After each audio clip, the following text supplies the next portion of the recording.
The force academy आप सभी का हार्दिक स्वागत है। ठीक है, संविधान को पढ़ रहे थे हम और संविधान की इसी अगली सीरीज के अंतर्गत देखते हैं आज संविधान में क्या है। ठीक है, देखिए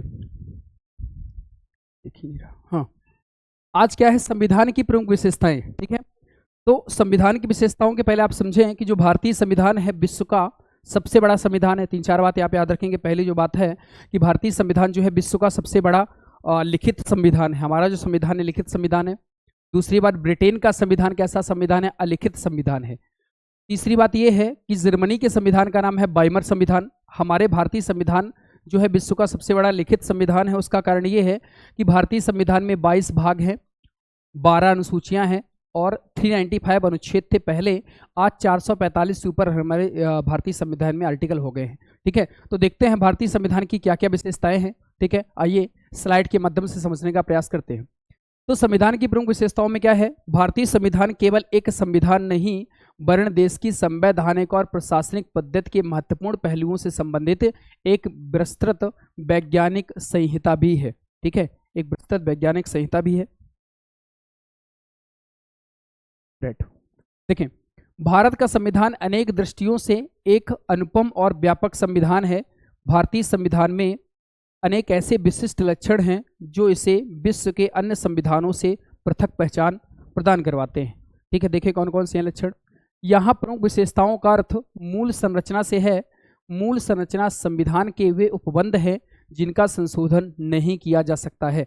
याद रखें, मूल संरचना में क्या है? संविधान के वे उपबंध हैं जिनका संशोधन नहीं किया जा सकता है।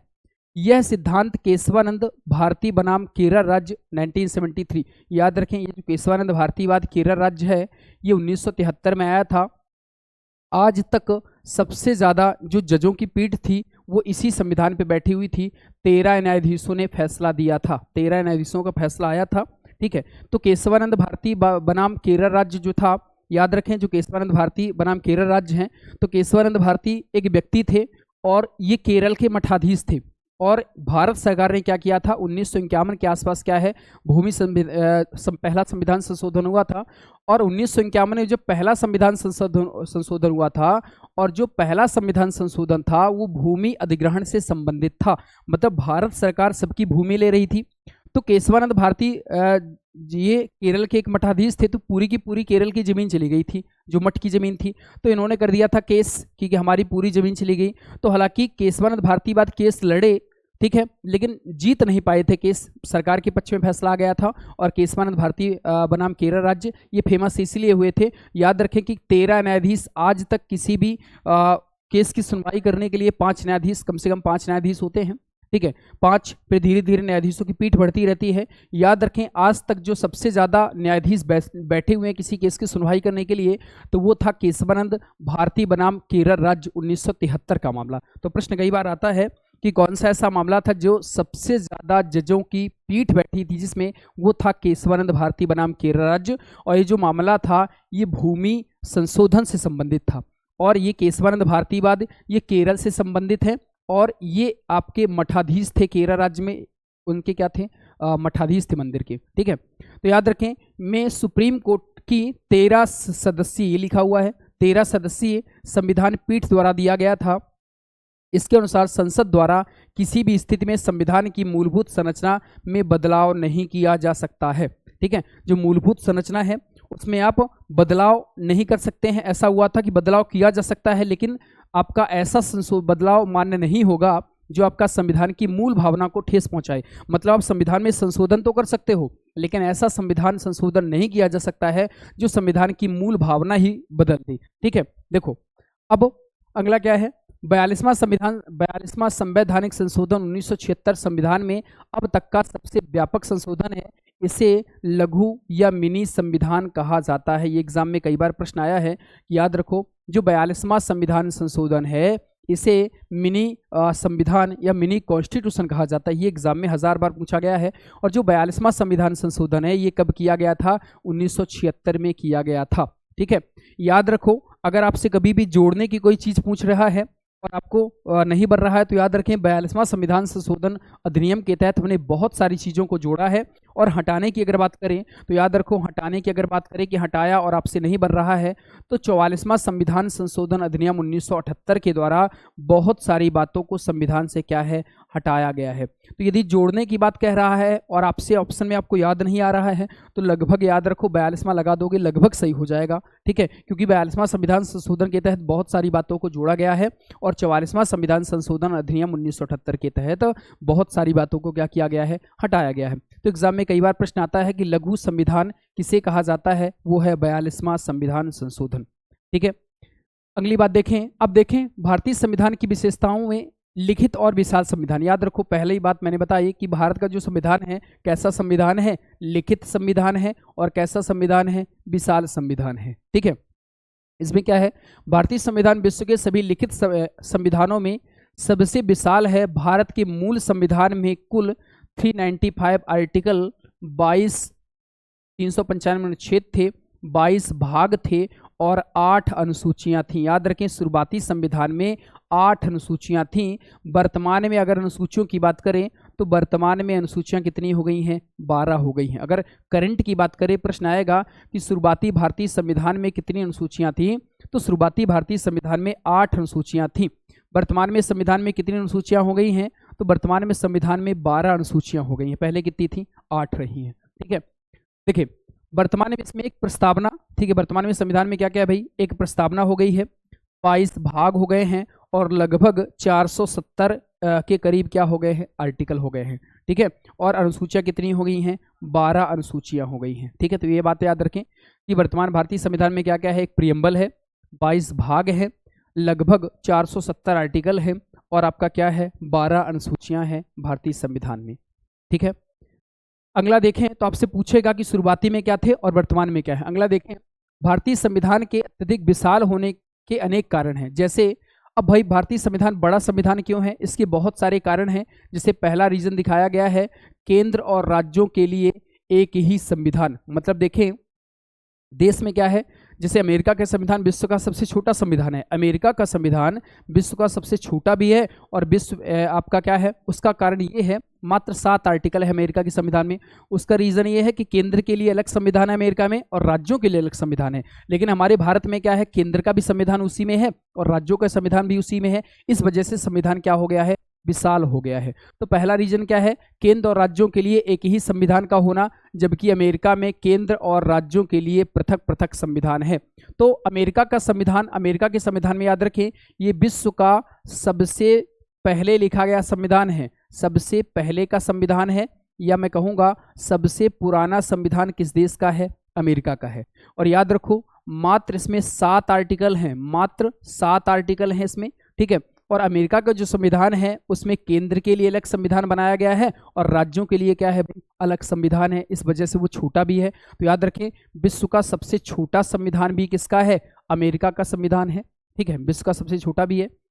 एक अन्य प्रमुख कारण यह भी है कि संविधान निर्माताओं ने विशेष स्रोतों और विश्व के अन्य संविधानों के उपबंधों से प्रेरित थे। याद रखें हम लोग क्या कर रहे थे, भारतीय संविधान बड़े होने का रीजन दूसरा क्या है कि हम लोगों ने 60 देशों के संविधान का अध्ययन किया है, 60 देशों के संविधान का अध्ययन किया है और लगभग 11 देशों के संविधान से हमने चीजें ली हैं। इस वजह से भी भारतीय संविधान क्या हो गया है भाई, बड़ा हो गया है, ठीक है। हमारे संविधान के लिए 114 दिन बहस हुई है, संविधान में 114 दिन क्या हुई है भाई, बहस हुई है। इस वजह से भी भारतीय संविधान क्या हो गया है, बड़ा हो गया है। तो याद रखें कि हमने 60 देशों के संविधान का अध्ययन किया है, 11 देशों के संविधान से हमने चीजें ली है, 114 दिन संविधान में क्या हुई है, बहस हुई है, ठीक है। साथ ही रुपए की बात मैंने आपको कई बार बताई है कि 63,96,729 रुपए का खर्चा आया है भारतीय संविधान के निर्माण में, ठीक है।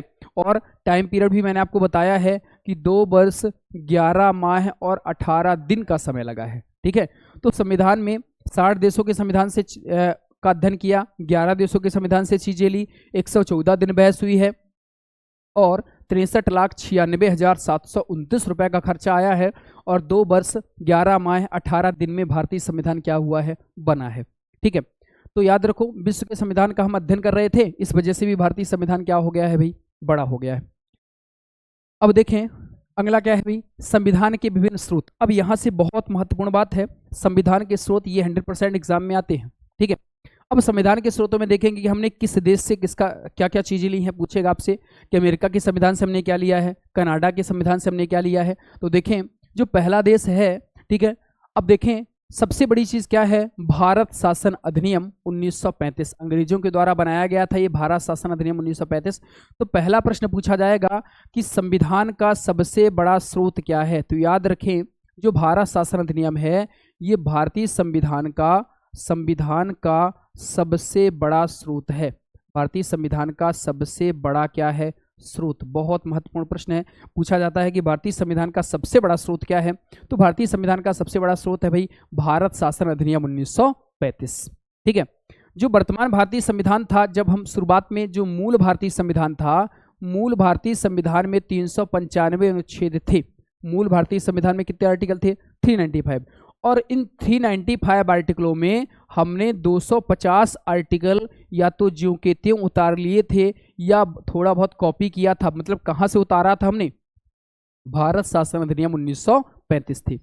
जो मूल भारतीय संविधान में 395 आर्टिकल थे 395, उसमें से 250 आर्टिकल हमने कहाँ से अकेले उतारे हैं, भारत शासन अधिनियम 1935 से। इसलिए यह भारतीय संविधान का सबसे बड़ा स्रोत हो गया है। तो एग्जाम में प्रश्न पूछा जाएगा कि भारतीय संविधान का सबसे बड़ा स्रोत क्या है, तो वह क्या है, भारत शासन अधिनियम 1935। क्या किया है हमने, जो संविधान में 395 आर्टिकल थे, हमने 250 आर्टिकल हूबहू कॉपी कर लिए हैं या थोड़ा बहुत परिवर्तन करके लिया है। इस वजह से ये भारतीय संविधान का सबसे बड़ा स्रोत है।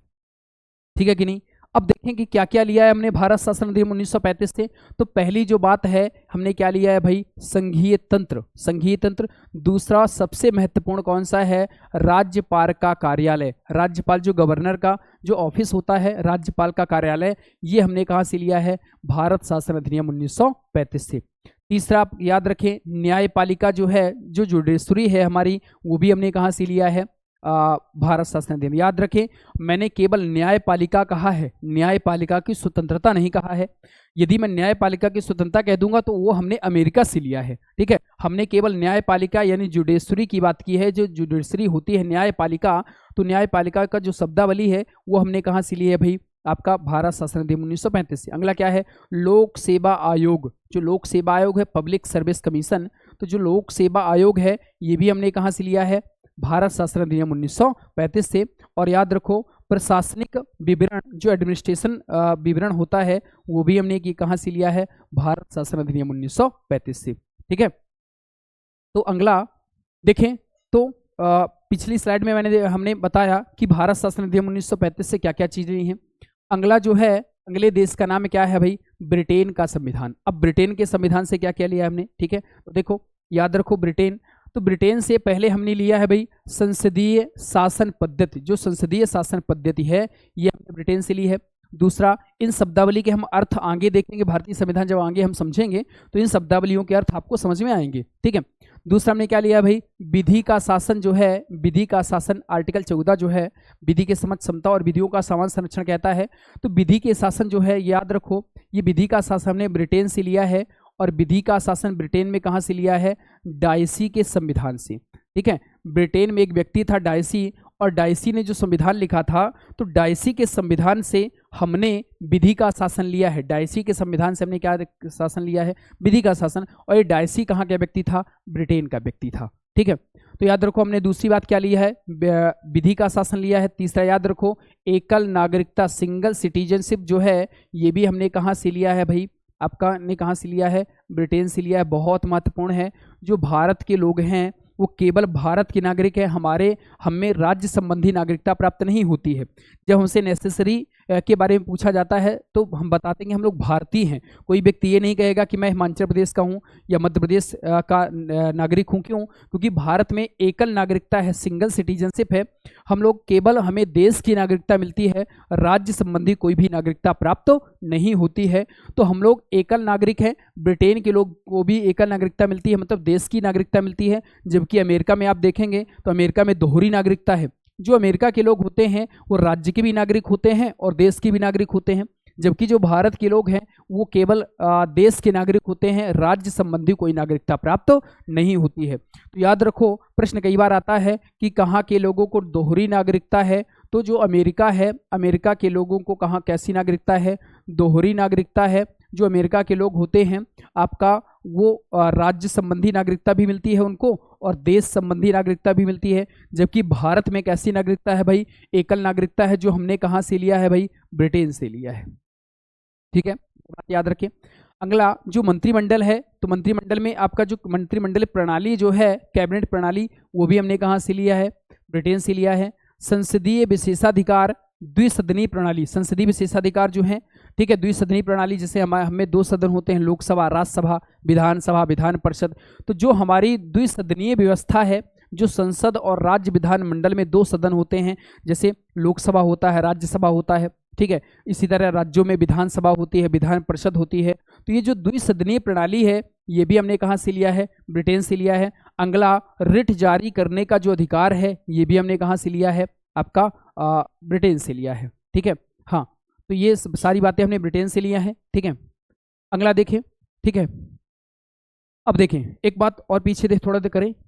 अब इसमें ब्रिटेन से एक और चीज हमने ली है। ठीक है, याद रखो कि सर्वाधिक मतों के आधार पर जीतने की प्रक्रिया, सर्वाधिक मतों के आधार पर, मतों के आधार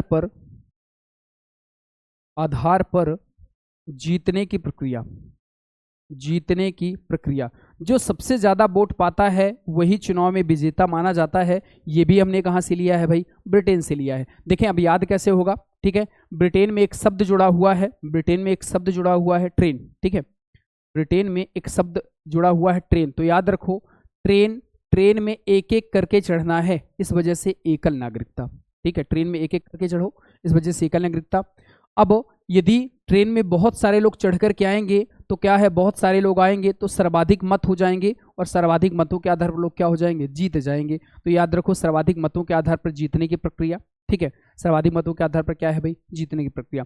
तो ऐसे याद रखें। ठीक है, तो ब्रिटेन में ये शब्दावली याद रखें। ठीक है, और याद रखो ट्रेन का क्या होता है, निर्माण होता है। ठीक है, तो यहां पर याद रखो एक आता है विधि निर्माण प्रक्रिया, विधि निर्माण प्रक्रिया। तो याद रखो विधि निर्माण प्रक्रिया।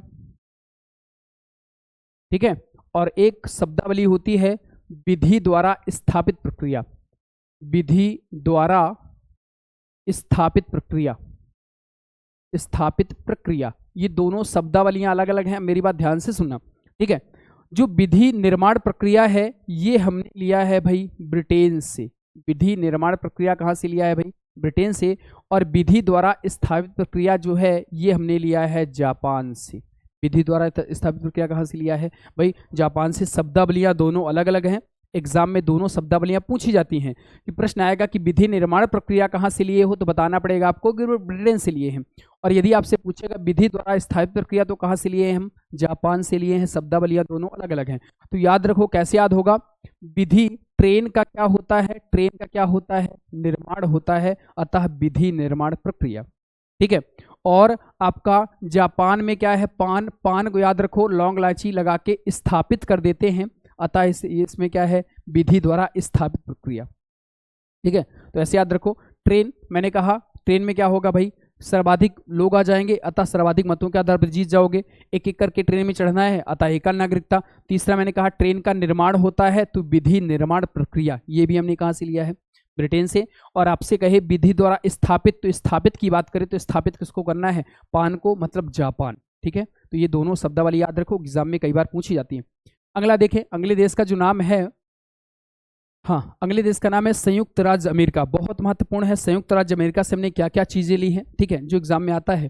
ठीक है, पहली जो संयुक्त राज्य अमेरिका से हमने फंडामेंटल राइट्स, मौलिक अधिकार हमने लिए हैं आपके, कहाँ से, अमेरिका। बहुत महत्वपूर्ण है, याद रखो। जैसे ही हम मौलिक अधिकारों की बात करते हैं तो हमारे सामने एक शब्दावली आ जाती है जिसका नाम है मौलिक कर्तव्य, फंडामेंटल ड्यूटीज, मौलिक कर्तव्य। तो जो मौलिक कर्तव्य हैं ये हमने रूस से लिए हैं, ये बात याद रखो। ठीक है, मौलिक अधिकार अमेरिका, मौलिक कर्तव्य रूस। बहुत सारी बातें आपको लिंक करके जोड़नी पड़ेगी, जब भी जाकर के एग्जाम में बातें याद रहती हैं। तो याद रखिए, जो मौलिक अधिकार है, फंडामेंटल राइट्स हैं, वो हमने अमेरिका से लिए हैं, लेकिन फंडामेंटल ड्यूटीज़ हैं वो हमने कहाँ से लिया है, रूस से लिया है। ठीक है, इसके अलावा संयुक्त राज्य अमेरिका में हमने क्या लिया है, स्वतंत्र न्यायपालिका। जो न्यायपालिका है वो कैसी है, इंडिपेंडेंस है, स्वतंत्र है। तो जो स्वतंत्र न्यायपालिका है वो भी हमने कहाँ से लिया है भाई, अमेरिका से लिया है। ठीक है, अगला क्या है, ठीक है, अगली बात याद रखो, अमेरिका से हमने क्या लिया है भाई, राष्ट्रपति एवं उपराष्ट्रपति का पद। राष्ट्रपति एवं उपराष्ट्रपति का पद, राष्ट्रपति एवं उपराष्ट्रपति का जो पद है ये भी हमने कहाँ से लिया है भाई, अमेरिका से लिया है। राष्ट्रपति और उपराष्ट्रपति का पद भी हमने यहीं से लिया है। और याद रखो, निर्वाचित राष्ट्रपति, ठीक है, निर्वाचित राष्ट्रपति एवं उस पर राष्ट्रपति को हटाने के लिए महाभियोग लगाया जाता है, इम्पीचमेंट लगाया जाता है। तो निर्वाचित राष्ट्रपति और उस पर जो महाभियोग है ये भी हमने कहाँ से लिया है, अमेरिका से लिया है। एक बात ध्यान से सुनना, मैंने कहा है कि राष्ट्रपति एवं उपराष्ट्रपति का पद हमने लिया है, लेकिन अगर आपसे कोई पूछ दे कि राष्ट्रपति का निर्वाचक मंडल कहाँ से लाए हो, राष्ट्रपति का निर्वाचक मंडल मतलब राष्ट्रपति के चुनाव कैसे होगा, कौन कौन भाग लेगा, ठीक है, तो राष्ट्रपति का जो निर्वाचक मंडल है ये हमने लिया है आयरलैंड से। ठीक है, तो शब्दावलियां अलग अलग है, याद रखें। राष्ट्रपति और उपराष्ट्रपति का पद हमने अमेरिका से लिया।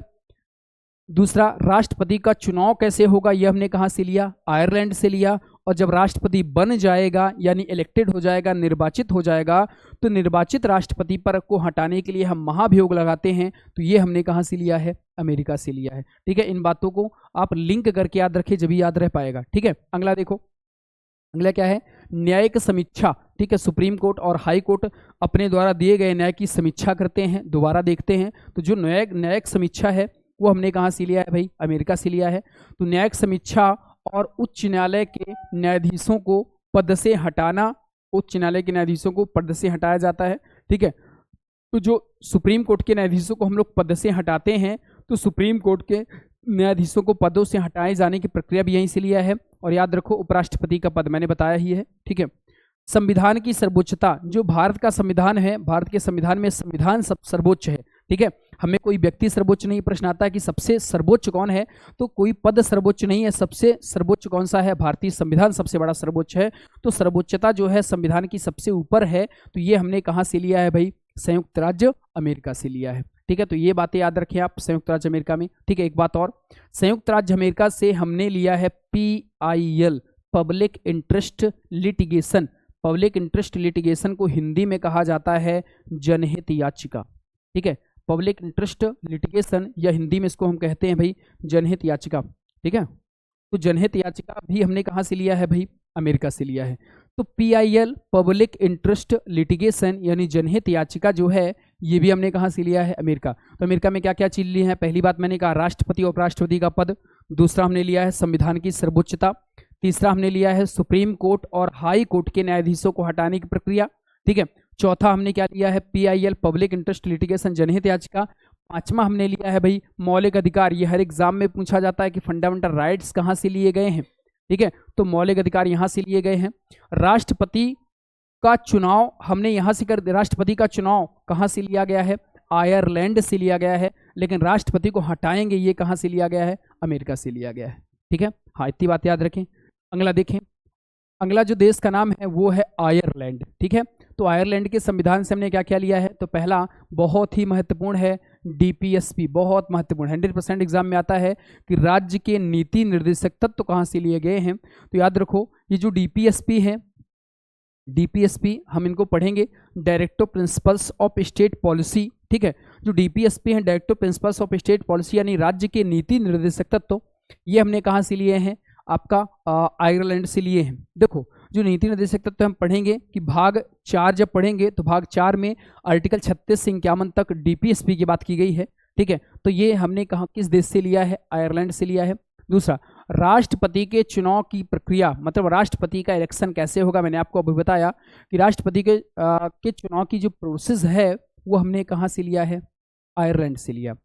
अगला क्या है, राज्यसभा के सदस्यों का नामांकन। जो राज्यसभा के सदस्यों का नॉमिनेशन होता है, ठीक है। जो राज्यसभा में 12 सदस्य चुने जाते हैं, राज्यसभा में कितने सदस्य चुने जाते हैं भाई? 12 सदस्य चुने जाते हैं, ठीक है। तो राज्यसभा के जो 12 सदस्यों का नॉमिनेशन होता है और इनका जो नॉमिनेशन है वो कौन करता है? भारत का राष्ट्रपति करता है। और ये जो 12 सदस्य चुने जाते हैं, ये 12 सदस्य जो होते हैं ये किसमें आगे होते हैं? ये जो 12 सदस्य होते हैं साहित्य, विज्ञान, कला और समाज सेवा में आगे होते हैं, समाज सेवा में आगे होते हैं। तो जो 12 सदस्य नॉमिनेट किए जाते हैं, राष्ट्रपति नॉमिनेट करता है 12 सदस्यों को, और ये जो 12 सदस्य हैं ये साहित्य में, विज्ञान में, कला में और समाज सेवा में होते। एक बात ये याद रखो कि जरूरी नहीं है कि 4-3-3-3-3 करके होगा। 12 के 12 सदस्य साहित्य में आगे हो सकते हैं, 12 के 12 सदस्य विज्ञान में आगे हो सकते हैं, ये सारे आपका 12 के 12 कला में, 12 के 12 समाज सेवा में भी हो सकते हैं, या 2, 3, 4, 5 करके 12 हो जाएं तो भी ऐसा हो जाएगा। याद रखो, अगर आर्टिकल मेरे से कोई पूछे तो याद रखो इसका आर्टिकल क्या है भाई? 83। आर्टिकल 83 कहता है कि भारत का राष्ट्रपति राज्यसभा में 12 सदस्यों को मनोनीत करता है। और ये जो प्रोसेस है ये हमने कहाँ से लिया है भाई? आयरलैंड के संविधान से लिया है, ठीक है। तो ये लिखा है साहित्य, कला, विज्ञान और समाज सेवा आदि के क्षेत्र में। तो हमने आयरलैंड से क्या क्या लिया है? पहला नीति निर्देशक तत्व लिया है, दूसरा क्या है? राष्ट्रपति के चुनाव की प्रोसेस आयरलैंड से लिया है, ठीक है कि नहीं? हाँ, और राज्यपाल का, ठीक है। अगला अभी कनाडा से लेंगे वो, ठीक है। ये बात सबको समझ में आई? अगला जो देश है, अगले देश पर बढ़ते हैं। अगला है दक्षिण अफ्रीका, ठीक है। साउथ अफ्रीका से हमने क्या क्या लिया है? तो पहली जो बात है सबसे महत्वपूर्ण है, जो संविधान संशोधन की प्रक्रिया है, संविधान संशोधन की प्रक्रिया ये कहाँ से लिया है? दक्षिण अफ्रीका से। और राज्यसभा के सदस्यों का जो चुनाव की प्रोसेस होती है, राज्यसभा के सदस्यों का चुनाव जो होता है ये होता है आनुपातिक प्रतिनिधित्व की एकल संक्रमणीय मत पद्धति के द्वारा, एकल संक्रमणीय मत पद्धति, सिंगल ट्रांसमिशन वोटिंग सिस्टम, ठीक है। तो राज्यसभा के सदस्यों का जो चुनाव होता है तो उनकी जो प्रोसेस है ये हमने कहाँ से लिया है भाई? दक्षिण अफ्रीका के संविधान से ये बातें ली हैं। तो पहली बात, यदि आपको संविधान याद कैसे रहेगा? संविधान बदलना है यानी संविधान में संशोधन करना है तो किस दिशा में जाना है? दक्षिण दिशा में जाना है, ठीक है। तो संविधान संशोधन की प्रक्रिया यहाँ से लिया है। और राज्यसभा के सदस्यों का जो चुनाव है ये भी हमने कहाँ से लिया है भाई? आपका दक्षिण अफ्रीका से लिया है, ठीक है। देखिए अगला जो देश है कनाडा का संविधान। अब कनाडा का संविधान जो है, कनाडा के संविधान में सबसे महत्वपूर्ण बात क्या है? तो कनाडा के संविधान में सबसे महत्वपूर्ण बात है राज्यपाल की नियुक्ति। और राज्यपाल की नियुक्ति किसके द्वारा की जाती है? केंद्र के द्वारा की जाती है। और केंद्र में कौन करता है? भारत का राष्ट्रपति, ठीक है। तो पहला जो सबसे महत्वपूर्ण पद है कि राज्यपाल की जो नियुक्ति है, तो राज्यपाल की नियुक्ति केंद्र के द्वारा, यानी केंद्र में कौन करता है भाई? भारत का राष्ट्रपति करता है। ये एग्जाम में पूछा जाता है। हमने राज्यपाल की नियुक्ति यहाँ से लिया है।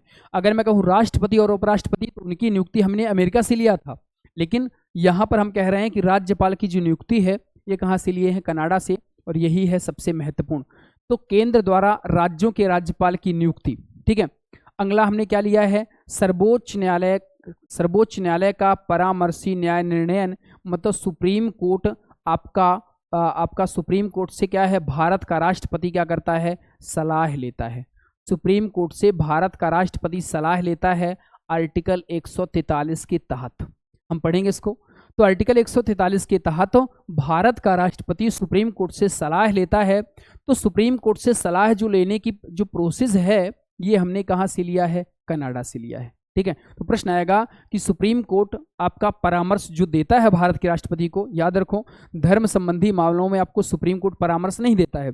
जो बाबरी मस्जिद वाला केस था, तो बाबरी मस्जिद वाले केस में भी सुप्रीम कोर्ट से राष्ट्रपति ने सलाह मांगी थी कि भाई इस मैटर में बताओ कि हम क्या करें। तो भारत के जो सुप्रीम कोर्ट के न्यायाधीश हैं उन्होंने कहा था कि धर्म संबंधी मामलों में आपको कोई सलाह नहीं दी जाएगी। तो याद रखो कि भारत का राष्ट्रपति को आपका सलाह कौन देता है? सुप्रीम कोर्ट सलाह देता है। और सुप्रीम कोर्ट जो सलाह देता है तो सुप्रीम कोर्ट आपका सलाह देगा राष्ट्रपति को। ये प्रोसेस हमने कहाँ से लिया है? कनाडा से लिया है, ठीक है।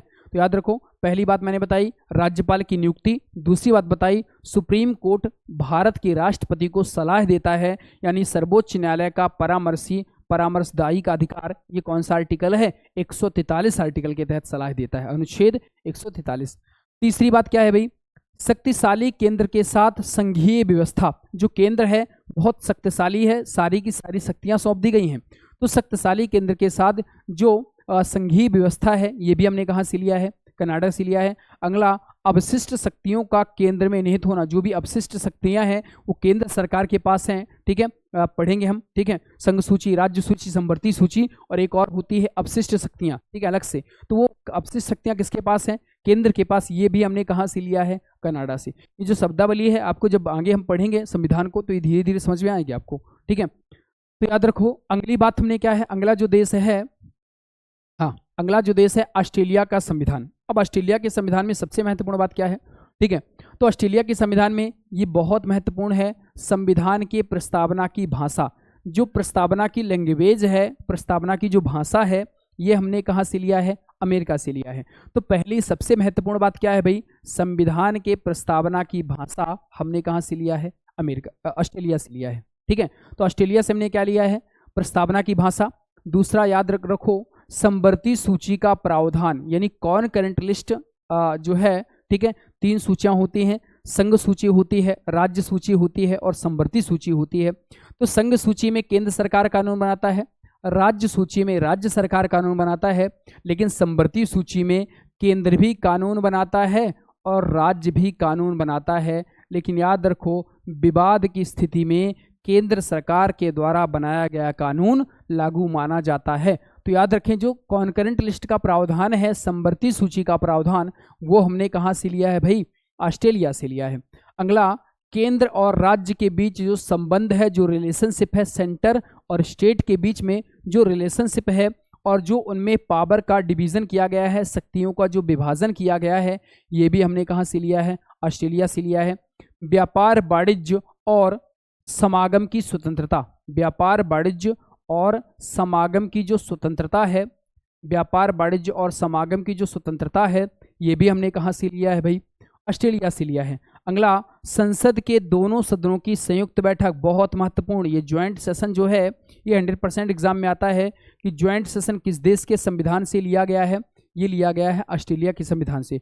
तो आर्टिकल 108 के तहत जो संयुक्त अधिवेशन है, जो भारत का राष्ट्रपति बुलाता है, तो जो संयुक्त अधिवेशन का प्रावधान है, ये हमने कहाँ से लिया है, ऑस्ट्रेलिया। तो 4 बातें आपको याद रखनी है। पहली जो सबसे महत्वपूर्ण बात क्या है, प्रस्तावना की भाषा। दूसरी सबसे महत्वपूर्ण बात क्या है, दोनों सदनों की संयुक्त बैठक, ठीक है। तीसरी जो बात महत्वपूर्ण है, व्यापार, वाणिज्य और समागम की स्वतंत्रता। और चौथा याद रखो, केंद्र और राज्यों के बीच संबंध और उनकी शक्तियों का विभाजन। तो ये सारी बातें हमने कहाँ से लिया है भाई, ऑस्ट्रेलिया से लिया है, ठीक है। तो याद रखो, ऑस्ट्रेलिया से हमने इतनी सारी बातें ली हैं, ठीक है।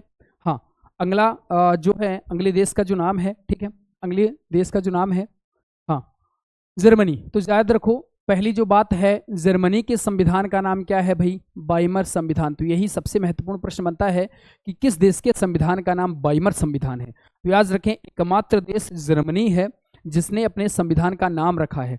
तो जर्मनी ने अपने संविधान का नाम क्या रखा है भाई, वाइमर संविधान, ठीक है। तो ये प्रश्न एग्जाम में कई बार पूछा गया है कि वाइमर संविधान किस देश का है, या किस देश के संविधान का नाम वाइमर संविधान है। तो जर्मनी के संविधान से हमने क्या लिया है, आपातकाल के दौरान मौलिक अधिकारों का निलंबन। जब देश में इमरजेंसी लग जाती है तो बहुत सारे फंडामेंटल राइट्स आपके क्या हो जाते हैं, आपका बहुत सारे फंडामेंटल राइट्स, जैसे आर्टिकल 19 है, ये काम करना बंद कर देता है। केवल आर्टिकल 20-21 आपके 12 से 35 में जो मौलिक अधिकार हैं, उसमें आपका बहुत सारे मौलिक अधिकार छीन लिए जाते हैं। जैसे केवल और केवल 20 और 21 बचा दिया जाता है, बाकी सारे मौलिक अधिकार क्या हो जाते हैं, समाप्त हो जाते हैं, ठीक है। तो याद रखो, प्रश्न आता है कि इमरजेंसी के दौरान कौन कौन से मौलिक अधिकार बच जाते हैं। तो आर्टिकल 20 और आर्टिकल 21 कभी भी समाप्त तो नहीं होते हैं, ठीक है। तो ये जो हमने प्रोसेस लिया है, मतलब इमरजेंसी के टाइम पे हम फंडामेंटल राइट्सों को कम कर देंगे या निलंबन कर देंगे उनका, ये हमने कहाँ से लिया है, जर्मनी से लिया है। तो याद रखें, जब चीज़ें जल जाती हैं, जर्मनी से याद रखो, जब चीज़ें जल जाएंगी तो क्या लग जाएगा, आपातकाल लग जाएगा, ठीक है। तो आपातकाल संबंधी जो बातें हैं, ये हमने कहाँ से लिया है, जर्मनी से लिया है। हाँ, अगले देश का नाम देखें, ठीक है। हाँ, अब यूएसएसआर, ये रूस है, ठीक है। रूस को ही यूएसएसआर कहते हैं। इसी को हम कई बार सोवियत संघ भी कहते हैं, सोवियत संघ इसी का नाम है, ठीक है। तो कई बार एग्जामिनर घुमा देता है, ठीक है, आपसे पूछेगा रूस ना देगा वो, या यूएसएसआर लिख देगा, ठीक है, तो यूएसएसआर भी लिखे, चाहे वो रूस लिखे, चाहे वो सोवियत संघ लिखे, तीनों नाम एक ही है, ठीक है कि नहीं। इसकी कहानी है आगे, ठीक है। अगला देखें तो रूस से हमने क्या लिया है, मौलिक कर्तव्य। मैंने आपको पहले बताया था कि अमेरिका के संविधान से हमने मौलिक अधिकार लिए हैं, और जो रूस के संविधान से हमने मौलिक कर्तव्य लिए हैं, यानी फंडामेंटल ड्यूटीज ली हैं। फंडामेंटल ड्यूटीज हमने कहाँ से लिए हैं भाई, रूस से लिए हैं। अगला प्रस्तावना में न्याय। प्रस्तावना में न्याय मिलती है 3 प्रकार की, सामाजिक न्याय, आर्थिक न्याय और राजनीतिक न्याय। तो ये जो 3 प्रकार की न्याय हैं प्रियम्बल में, प्रस्तावना में, तो ये हमने 3 प्रकार की न्याय कहाँ से लिया है, रूस से लिया है, ठीक है। तो ये बातें याद रखें, हमने ये बातें कहाँ से लिया है भाई, रूस से। तो क्या क्या लिया हमने, मौलिक कर्तव्य लिए, ठीक है, फंडामेंटल ड्यूटीज ली, और हमने क्या लिया भाई, प्रस्तावना के न्याय का आदर्श, यानी सामाजिक, आर्थिक और राजनीतिक न्याय की जो बात है, हम प्रियम्बल याद करेंगे, प्रस्तावना। तो प्रस्तावना में हम देखेंगे, प्रश्न कई बार आता भी है कि प्रस्तावना में कितने प्रकार की न्याय को उल्लेख किया गया है, तो 3 प्रकार की न्याय है। जो अगला देश है, ठीक है, अगला देश है वो है कौन सा, फ्रांस का संविधान। तो फ्रांस के संविधान से हमने क्या क्या लिया है, पहली जो बात है, ये गणतंत्रात्मक व्यवस्था हमने जो ली है, ये फ्रांस के रिपब्लिक की जो प्रोसेस है, गणतंत्रात्मक व्यवस्था है, ये हमने कहाँ से लिया है, फ्रांस से लिया है, ठीक है। अगला क्या है, प्रस्तावना में क्या है, स्वतंत्रता, समता और बंधुत्व की जो आदर्श की बात की गई है, वो भी हमने कहाँ से लिया है भाई, फ्रांस से। तो सबसे ज़्यादा जो प्रश्न पूछा जाता है, ये गणतंत्रात्मक व्यवस्था को लेकर के पूछा जाता है कि भारत एक गणतंत्र है, ये हमने व्यवस्था कहाँ से ली है, फ्रांस से लिया है, ठीक है। तो फ्रांस से लिया, क्या लिया हमने, गणतंत्रात्मक व्यवस्था ली है। और अगली क्या बात ली है, प्रस्तावना में आपको स्वतंत्रता, समता और जो भाईचारे की यानी बंधुत्व की बात की गई है, उसके आदर्श का जो सिद्धांत है, ये हमने कहाँ से लिया है भाई, फ्रांस से लिया है, ठीक है। अब अगले देश का नाम देखें, ठीक है। हाँ, अब है जापान का संविधान। तो मैंने आपको बताया था कि विधि द्वारा स्थापित प्रक्रिया कहाँ से ली गई है भाई, जापान। और यदि आपसे कहे कि विधि निर्माण प्रक्रिया, दोनों अलग अलग बातें हैं। विधि निर्माण प्रक्रिया, तो निर्माण किसका होता है, ट्रेन का। निर्माण किसका होता है, ट्रेन का। तो ट्रेन मतलब ब्रिटेन, ट्रेन मतलब ब्रिटेन, ठीक है। और स्थापित, तो लौंग इलायची कत्था लगा के पान को स्थापित करना है, इसीलिए जापान, ठीक है। दोनों बातें अलग अलग हैं। विधि निर्माण, तो कानून कैसे निर्माण होगा, वो हमने ब्रिटेन से लिया, और कानून के द्वारा कैसे कैसे चीजें हम स्थापित करेंगे, ये हमने कहाँ से लिया भाई, जापान से लिया है। देखें अगले देश का जो नाम है, ठीक है। हाँ, अब देखें तो ये आपके संविधान के स्रोत थे। तो पहला प्रश्न जो इसमें सबसे ज्यादा पूछा जाता है कि भारतीय संविधान का सबसे बड़ा स्रोत क्या है, तो भारतीय संविधान का आपका सबसे बड़ा स्रोत क्या है, भारत शासन अधिनियम 1935 है, ठीक है। अब देखें, अब इसमें क्या है, अब संविधान के कुछ भाग हैं, ठीक है, संविधान के कुछ भाग हैं। संविधान के भाग में अगला क्या है, भारत शासन अधिनियम 1935 है, ठीक है। इसमें नीति निर्देशक तत्व तो क्रमशः ये लिखे गए हैं। दार्शनिक भाग भी संविधान के कुछ बनाए गए हैं, ठीक है। अगला क्या है, संविधान के भाग राजनीतिक भाग हैं, ठीक है। अब देखें तो ये संविधान की जो विशेषताएं थी, ठीक है। अब संविधान की विशेषताओं में अगली जो विशेषता है, हमने देखा कि भाई पहली हमने विशेषता देख ली कि संविधान में आपका कितने आर्टिकल थे, कितने भाग थे, कितनी अनुसूचियां थी। दूसरी बात हमने देखी कि हमने संविधान में किस देश से क्या क्या लिया, तो ये हमने देख लिया, तो ये भारतीय संविधान को बड़ा बना रहा था।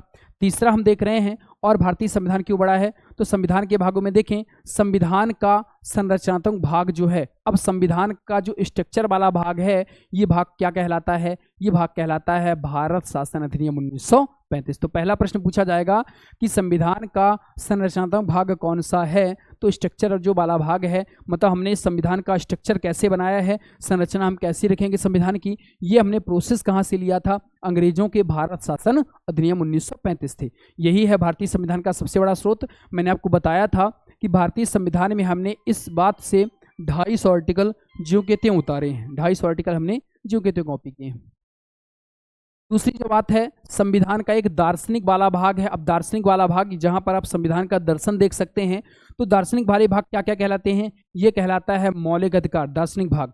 और क्या आता है, राज्य के नीति निर्देशक तत्व, ठीक है, ठीक है, ये कहलाते हैं आपके दार्शनिक वाले भाग, ठीक है। तो जो मौलिक अधिकार है, ये आपका कहाँ से लिए गए हैं, संयुक्त राज्य अमेरिका, ठीक, क्रमशः संयुक्त राज्य अमेरिका और आयरलैंड का संविधान, संविधान और आयरलैंड के संविधान, यानी मौलिक अधिकार कहाँ से लिए गए हैं? अमेरिका के संविधान से, और जो नीति निर्देशक तत्व है ये कहाँ से लिए गए हैं? आयरलैंड के संविधान से। तो याद रखो, अगर आपसे पूछे कि संविधान का संरचनात्मक भाग कौन सा है, ये भारत शासन अधिनियम 1935 है। और संविधान का दार्शनिक भाग कौन सा कहलाता है? तो याद रखो, भाग 3 यानी मौलिक अधिकार और भाग 4 यानी डीपीएसपी। ठीक है, तो भाग 3 और भाग 4 को क्या कहा जाता है? संविधान का दार्शनिक भाग। ठीक है, अगला देखेंगे हम। ठीक है, अगला क्या है? संविधान का राजनीतिक भाग। तो संविधान के राजनीतिक भाग के अंतर्गत जो ब्रिटेन के संविधान से हमने चीजें ली हैं, तो ब्रिटेन के संविधान से जो आप चीजें लेंगे वो सब क्या कहलाएगा? राजनीतिक भाग के अंतर्गत आएंगी। तो सामाजिक, दार्शनिक और राजनीतिक भाग हमने संविधान का देखा। इसी वजह से भारतीय संविधान क्या हो जाता है भाई? बड़ा हो जाता है। ठीक है, अगला देखेंगे। अगला क्या है भाई? देखो, अब संविधान के भाग में अगली जो संविधान की विशेषता है, याद रखो, संविधान की अगली जो विशेषता है तो ये क्या है? कठोरता और लचीलापन। भारतीय संविधान ना तो कठोर है और ना ही क्या है? लचीला, बल्कि दोनों का क्या है? मिश्रण है। भारतीय संविधान स्थितियों के आधार पर अपने आप को बदल लेता है। जहां पर कठोर होने की बात आती है तो वहां पर कठोर हो जाता है, और जहां पर लचीले की बात आती है वहां पर लचीला हो जाता है। अर्थात भारतीय संविधान ना तो अधिक कठोर है और ना ही क्या है? लचीला, मतलब दोनों का क्या है? मिश्रण है। देखिए, सही ढंग से देखा जाए तो बड़े लोगों के लिए आपका लचीला है और गरीबों के लिए क्या है? कठोर है। ठीक है, इस वजह से इसको दोनों का क्या कहा गया है? मिश्रण कहा गया है। ठीक है, अगली जो बात है, संविधान के कुछ भागों को संसद के साधारण बहुमत से संशोधन किया जा सकता है। मतलब संविधान के कुछ भाग ऐसे हैं, अगली विशेषता के अंतर्गत क्या है? कुछ चीजें ऐसी हैं। देखो, आप संविधान को बदलना चाहते हो तो संविधान में आपका संशोधन 2-3 प्रकार से होता है। पहला, साधारण बहुमत द्वारा संशोधन होता है, साधारण बहुमत द्वारा। ठीक है, दूसरा संविधान संशोधन होता है विशेष बहुमत द्वारा, विशेष बहुमत द्वारा। ठीक है, और तीसरी जो संशोधन है ये होता है विशेष बहुमत, विशेष बहुमत प्लस आधे राज्यों का बहुमत, आधे राज्यों का बहुमत। ठीक है, जैसे विशेष बहुमत प्लस आधे राज्यों का बहुमत का जो एग्जाम्पल है, जैसे पंचायती राज है। ठीक है, तो पंचायती राज विशेष बहुमत प्लस आधे राज्यों का बहुमत है। कई बार पूछा जाता है कि पंचायती राज में यदि संशोधन करना है तो क्या करना पड़ेगा? तो उसमें विशेष बहुमत और आधे राज्यों का बहुमत काम में आता है। तो संविधान 3 प्रकार से संशोधन किया जा सकता है। पहला प्रकार, दूसरा प्रकार और तीसरा प्रकार। तो संविधान की एक विशेषता ये भी है कि कुछ चीज़ों में आपका साधारण बहुमत से संशोधन होता है, कहीं पर विशेष बहुमत से संशोधन होता है, और कहीं पर विशेष बहुमत और आधे राज्यों के बहुमत से संशोधन होता है। जैसे संविधान के कुछ भागों में साधारण बहुमत से संशोधन किया जा सकता है। जैसे साधारण बहुमत से कहाँ पर? स्वरूप नवीन राज्यों का निर्माण और वर्तमान राज्यों का पुनर्गठन। ठीक है, तो नए राज्य यदि आपको बनाने हैं, निर्माण करना है, तो नए राज्यों का निर्माण करने के लिए कैसा बहुमत चाहिए होता है? साधारण बहुमत। अगला क्या है भाई? वर्तमान राज्यों का पुनर्गठन। जैसे वर्तमान राज्य जो है उसको दोबारा बनाना है, पुनर्गठन उनका करना है, तो क्या करना पड़ेगा भाई? साधारण बहुमत। अगला क्या है? भारतीय नागरिकता संबंधी प्रावधानों में परिवर्तन करना है, जो हमारा भाग 2 है नागरिकता। तो नागरिकता में यदि संशोधन करना है तो उसके लिए भी क्या है भाई? साधारण बहुमत की जरूरत पड़ती है। आदि संसद के साधारण बहुमत से कार्य कर सकती है, जो नम्यता का प्रतीक है। ठीक है, मैंने बताया कि भारतीय संविधान कैसा है? कठोर भी है और लचीला भी है। तो नम्यता का प्रतीक क्या है? कि बहुत सारी चीजों में आप साधारण बहुमत से चीजें पारित करते हैं। ठीक है, अगला देखें। अगला क्या है? वहीं दूसरी ओर आर्टिकल 368, यही है संविधान संशोधन। प्रश्न आता है कि संविधान संशोधन किस आर्टिकल में है? तो संविधान जो संशोधन है, संविधान संशोधन ये आपका भाग 20 के अंतर्गत आता है। और कौन से आर्टिकल के अंतर्गत आता है भाई? 368। ठीक है, तो वहीं दूसरी ओर अनुच्छेद 368 के अनुसार कुछ विषयों में संशोधन के लिए संसद के समस्त सदस्यों का बहुमत, यानी वही संसद के समस्त सदस्यों का बहुमत और उपस्थित सदस्यों का 2/3 के बहुमत के अतिरिक्त कम से कम आधे राज्यों के विधानमंडलों का अनुसमर्थन की आवश्यकता होती है। वही मैंने कहा, याद रखो, संविधान में संशोधन 3 प्रकार से किया जा सकता है। पहला साधारण बहुमत द्वारा, दूसरा विशेष बहुमत द्वारा, और तीसरा विशेष बहुमत और आधे राज्यों का बहुमत द्वारा। याद रखें, जो आर्टिकल 368 है वो 2 प्रकार से संविधान संशोधन की बात कहता है। पहली जो बात है ये है विशेष बहुमत द्वारा, और जो दूसरी बात है ये विशेष बहुमत प्लस आधे राज्यों का बहुमत की बात कहता है। तो प्रश्न एग्जाम में कई बार बनता है कि आर्टिकल 368 में कौन सा बहुमत का उल्लेख नहीं है, तो साधारण बहुमत की कोई चर्चा नहीं है। तो संविधान में आप परिवर्तन करते हैं 3 प्रकार से, साधारण बहुमत, विशेष बहुमत प्लस आधे राज्यों का बहुमत। लेकिन जो आर्टिकल 368 है ये 2 ही प्रकार से संशोधन की बात कहता है। पहला विशेष बहुमत द्वारा संशोधन हो सकता है संविधान में, और दूसरा विशेष बहुमत प्लस आधे राज्यों के बहुमत द्वारा संशोधन हो सकता है। ठीक है, अब यही तो ये किसका मिश्रण है भाई, यही तो कठोरता की बात की गई है। ठीक है, अगला देखिए संविधान में। ठीक है, हाँ, इस प्रकार भारतीय संविधान कठोरता और लचीलेपन क्या क्या है भाई, मिश्रण। हमने देखा कि भारतीय संविधान कठोर क्यों है, लचीला क्यों है। ठीक है, अतः भारतीय संविधान ना तो अमेरिका की भांति अत्यधिक कठोर है और ना ही ब्रिटिश संविधान की भांति अत्यधिक लचीला है। जैसे अमेरिका का संविधान बहुत कठोर माना जाता है, ठीक है, और ब्रिटेन का संविधान क्या है, अत्यधिक लचीला माना जाता है। तो हमारा संविधान दोनों का मिश्रण है। जहां पर कठोर होने की बात आती है कठोर हो जाता है, जहां पर लचीले होने की बात आती है वहां पर लचीला हो जाता है। अब तक भारतीय संविधान में 106 संशोधन किए जा चुके हैं, जो कि संविधान में लांछनशीलता को दर्शाते हैं। याद रखें, संविधान में अभी तक कितने संशोधन हो चुके हैं, 106 हो चुके हैं। ठीक है, हाँ, याद रखो 100वां संविधान संशोधन जो था ये संबंधित था बांग्लादेश भूमि अंतरण, बांग्लादेश भूमि अंतरण। ठीक है, 100वां संविधान संशोधन किससे संबंधित था, बांग्लादेश भूमि अंतरण। मतलब बांग्लादेश के लोग विवाद कर रहे थे कि हमारी भारत में जमीन है, भारत के लोग विवाद कर रहे थे हमारी बांग्लादेश में जमीन है। तो 2014 में मोदी जी की सरकार जब आई थी तो मोदी जी ने कहा था कि भाई जिसकी जहां जमीन है ले लो। ठीक है, तो ये था हमारा कौन सा संविधान संशोधन, 100वां संविधान संशोधन, जो संबंधित था बांग्लादेश भूमि अंतरण से।